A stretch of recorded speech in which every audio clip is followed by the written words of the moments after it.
அசோகவனத்து சீதைகள். இது ஒரு குடும்ப கதை. தனிமை சுடும்னு கேள்விப்பட்டது தான்.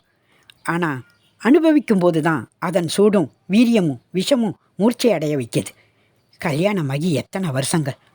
பெண் பார்க்கும்போதே சொன்னாள் ரமணி, நான் ஜெர்மனியில் வேலை பார்க்குறேன், கல்யாணம் முடிஞ்சதும் உன்னை கூட்டிகிட்டு போக முடியாது, கொஞ்சம் டைம் கொடு, உன்னையும் அழைச்சிக்கிறேன். அன்பாய் உண்மையாய் பேசிய போது அப்போது சரியாய் பட்டது. நானும் டாக்டரேட் பண்ணிடுறேன் அதுக்குள்ளே என்றாள் வைதேகி. எவ்வளவு பெரிய தவறு. 3 வருடம் 3 மாதமாச்சு, இன்னும் அழைச்சிக்க நேரம் வரல. மாதத்திற்கு ஒரு முறை ஆள் மூலம் வரும் அழகிய விலை உயர்ந்த புடவையும் தங்கச் செயினும் 18 புடவைகள், 24 பவுன் நகைகள், பீரோ நிறைய புடவைகளும், லாக்கர் நிறைய நகைகளும், மனம் நிறைய தனிமை சூடும் அதன் சோகமும். பால்காரன் முதல் ராப்பிச்சை வரை எத்தனை பேர் கேட்பார்கள் தினம், ஐயா எப்பங்க வருவார்? எப்போ வருவாரோ தெரியாது. சிலர் கேலியாயும் கேவலமாயும் கேட்பார், ஏங்க உங்களை தனியாக விட்டுட்டு போகவா கல்யாணம் பண்ணிக்கிட்டீங்க? வாழ்க்கை காசு மட்டும் இல்லை, பணம் நமக்கு தான் தேவை. அதுக்கு நாம் வாழ்க்கையை அடமானம் வைக்கக்கூடாது இல்லையா? இளமையும் இன்பமும் பணத்தில் கரையலாமா?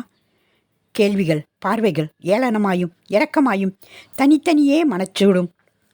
எப்போ தீரும் என் வேதனை? கண்கள் உச்சிவானை கையால் ஆகாது பார்க்க, மனதில் ஏக்க அடுப்பும் புகையும் எத்தனை மணி நேரம்? நாள், வாரம், மாதம், வருடம் டிவியை பார்த்து கொண்டே தனிமரமாய் பூக்காமல் நிற்கும் பூச்செடியாய் இருக்க முடியும்? பாராட்ட, திட்ட, சண்டை போட, சமைச்சு போட கணவன் அருகில் வேண்டாமா?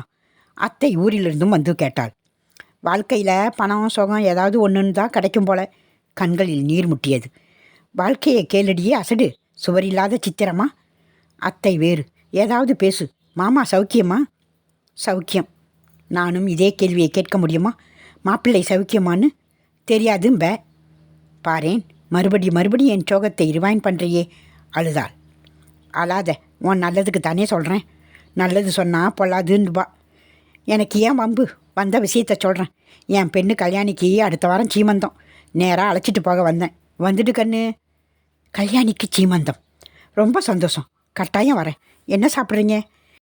மோர் கொடு போதும். அலைச்சல். வீடு வீடாக காப்பி குடிச்சது திகட்டுது என்றாள் அத்தை. மோரை குடித்துவிட்டு அப்போ நான் வரட்டுமா என்று கிளம்பினாள். கணவனுக்கு ஃபோன் செய்து விஷயம் சொல்ல சந்தோஷப்பட்டான். வெரி குட், என்னால் வர முடியாது, நீ போ. 1 பவுன் சங்கிலி கிஃப்டாக கொடுப்போம். பணம் ட்ரான்ஸ்ஃபர் பண்ணுறேன். வேற? பணம் கிஃப்ட் வேலை வர முடியாது. ஏங்க கொரியர் சர்வீஸாக நடத்துகிறோம், நமக்குன்னு ஒரு வாழ்க்கை வேணாமா? அதுக்கு பணம் வேணுமா? நிறைய சம்பாதிச்சு அப்புறம் 7-8 குழந்தைகளோட ஜாம்னு வாழ்க்கை நடத்தலாம். ஓகேயா? கொஞ்சம் பொறுக்கண்ணு. அப்புறம் கஷ்டம் என்று சொல்ல கோபமா? இல்லை, அழுக. அழக்கூடாது, சிரி என்றான். சிரிப்பு வரவில்லை. வரணும், இல்லைன்னா நான் அழுவேன். ரமணி கெஞ்ச கஷ்டப்பட்டு சிரித்தாள். கல்யாணியின் சீமந்தத்திற்கு ஏகப்பட்ட கூட்டம், பணக்கார இடம். அத்தை பெருமையாய் வலம் வந்தாள். வைதேகி காரில் வந்து இறங்கும். ஓடி வந்த கல்யாணியின் மாமியார், நீங்களா? வாங்க வாங்க என்றால் முகம் மாறி. யாரையாவது எதிர்பார்க்குறீங்களா என்ன? இல்லை, உங்களை எதிர்பார்க்கல என்று உள்ளே போனாள். ஏண்டி இவளை கூப்பிடாதன்னு எத்தனை தடவை உங்ககிட்ட சொன்னேன்? மாமா அத்தையிடம் கத்த. ஐயோ சும்மா இருங்க, காதில் விழுந்துட போகுது. விளட்டுமே, சம்மந்தி செம்ம கோவமாக இருக்கா இவளை வளக்காப்புக்கு கூப்பிட்டதுக்கு. நீ தான் கூப்பிட்டியான்னு இவளும் வர்றதா? புருஷனோட வாழாதவ நல்ல காரியத்துக்கு முதல்ல வரலாமா? கூப்பிடாதே இவளைன்னு எப்போவே சொன்னேன். அப்போவே சொன்னால் கேட்கறியா நீ? நீ மட்டும் தனியாக போய் கூப்பிட்டியாக்கும். இல்லைங்க, கல்யாணி தான் கூப்பிட சொன்னான். அவள் சின்ன பொண்ணு, அவள் சொன்னா நீ கேட்பியா? இவளும் வந்துட்டா பாரு முதல்ல அவசகுணம் மாதிரி. மாமா சீர. வாசலில் நின்ற வைதேகிக்கு தெளிவாய் கேட்டது. மனம் தீயில் போட்ட புழுவாய் துடித்தது. ஒரு கிளவி வந்து, நீ தான் வைதேகியா? ஃபங்க்ஷனுக்கு லேட் ஆகும், நீங்கள் வேணால் டிஃபன் சாப்பிட்டு கிளம்புங்களேன், பாவம் உங்களுக்கு வேலை இருக்கும் என்றாள். இல்லை, வேறு வேலை இல்லை, கல்யாணியை பார்த்துட்டு முடிக்கும் முன். ஜாடையாக சொன்னால் புரியாதா உனக்கு? கல்யாணமாகி புருஷனோட வாழாதவனி. கல்யாணிக்கு வளக்காப்பு. அவளை இன்னைக்கு பார்க்கக்கூடாது, நேராக சொல்லணுமா? போப்போ.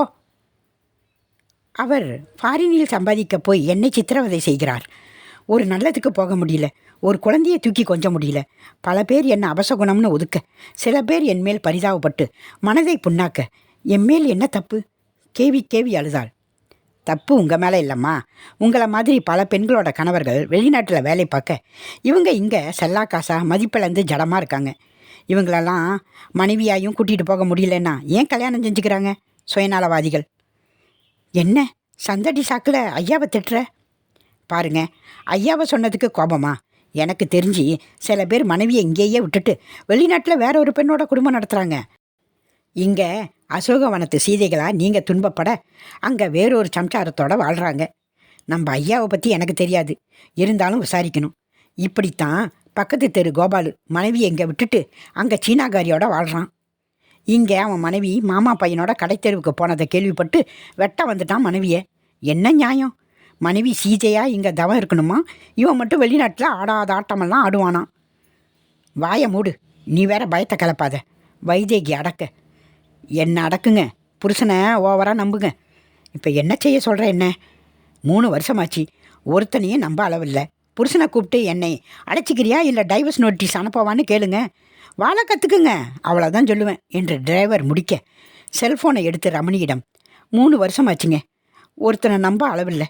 என்னை அழைச்சிக்கிறீங்களா இல்லை நான் உங்களுக்கு டைவர்ஸ் நோட்டீஸ் அனுப்பவா என்று சீறினாள். டிரைவர், கண்டேன் சீற்றமான சீதையை என்றான்.